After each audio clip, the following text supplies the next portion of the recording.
Welcome to Pindar Poetry. We hope you learned something new. You start by confirming the YouTube app is current and you're signed in. This avoids hidden limitations. Once done, make sure your connection is strong. Prefer Wi-Fi for stable uploads and higher playback quality. Open YouTube and tap your profile, then head to Settings to verify app version and permissions. You do this first because playback quality options depend on app features and network access. If an update is pending, install it now. Otherwise, move directly to the Shorts player to control quality.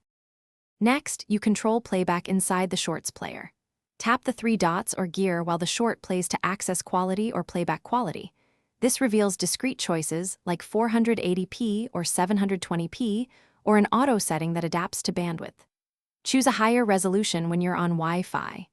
Also inspect Data Saver or limit mobile data, and turn it off if you want consistent high quality on cellular.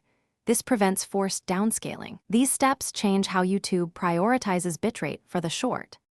To finish, restart YouTube so settings apply and reopen the short to confirm quality. If options are missing, clear the app cache or reinstall. Clearing cache often restores missing UI elements. Make sure you test on Wi-Fi for consistent high-resolution playback because mobile networks may force lower bitrates. If nothing works, try another account or device to isolate whether it's profile-specific. One troubleshooting tip: if quality still won't change, reinstalling the app usually resolves corrupted settings. Thanks for watching. Consider subscribing if we helped you.